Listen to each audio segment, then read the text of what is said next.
Take a look at this living room. It is quiet, clean, and entirely uneventful. It is the exact kind of suburban environment where nothing out of the ordinary is supposed to happen. If you read a plot summary of the series, you would find a very standard list of daily routines. A mother finishes her household chores, 2 kids attend a swimming lesson, a little boy finds a lost animal. On paper, none of this sounds particularly exciting. Yet this show has captivated millions of viewers for decades by building an entire entertainment empire out of these exact moments. This physical space hosts 2 competing realities: the perspective gap. The first belongs to adults, a rigid, logistical reality driven by efficiency to check tasks off a daily list. The second belongs to the child, a boundless, chaotic reality, free of logic, driven by raw emotion. The comedy generates from the violent, unavoidable collision of these 2 subjective realities, as they are forced to share the exact same physical space. We see this collision clearly when Shinchan's mother Misae realizes she can manipulate her 5-year-old's worldview to accomplish her adult chores. Facing a house full of boring, repetitive tasks, Misae simply reframes the work. Folding paper is suddenly concentration training. Repeatedly lifting baby Himawari becomes intense muscle training. To get dinner ready, she escalates the fantasy. The physical act of kneading noodle dough becomes a high-stakes battle against the rock monster study man. Every punch Shinchan lands to defeat the monster perfectly prepares the dough for the pot. The illusion only breaks when the adult world slips up. Misae accidentally calls the game training to put away wrapping paper, and Shinchan instantly recognizes the logistical reality. He's been tricked into doing domestic labor. Even after the perspectives clash, the tangible reward of the adult world provides a resolution. Eating the delicious noodles they prepared together bridges the gap between house chore and superhero training.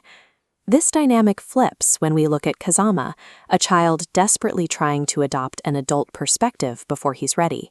Kazama is obsessed with optimization. To save time changing clothes at the swimming pool, he devises a stressful strategy, wearing his swimming trunks underneath his regular clothes to school. This illustrates the friction perfectly. On one side, Kazama focuses on the ticking stopwatch of adult productivity. On the other, the school principal, an actual adult, forces a childish perspective onto the pool by demanding the boys play silly animal guessing games. The friction turns to chaos when Kazama's rigid adult facade crumbles. In his rush to be efficient, he forgot to pack the most basic logistical necessity, a spare pair of underpants. Attempting to force adult rigidity onto a 5-year-old creates its own unique, absurd comedy. You can't out-optimize the chaos of being a kid.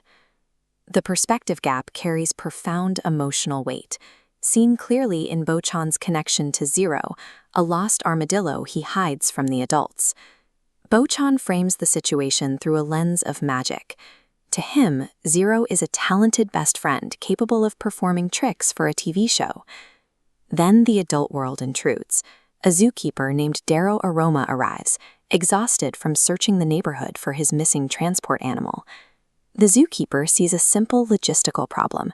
He is recovering a lost physical asset that slipped out of a cage.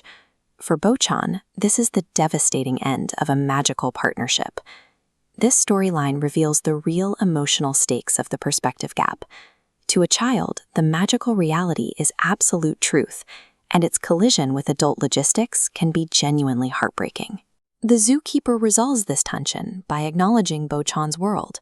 He offers the boy open visitation rights at the zoo, allowing the connection to continue on adult terms. This choice allows the 2 worlds to coexist. The adult world accommodates the child's perspective, creating a space where the magical and logistical live side by side.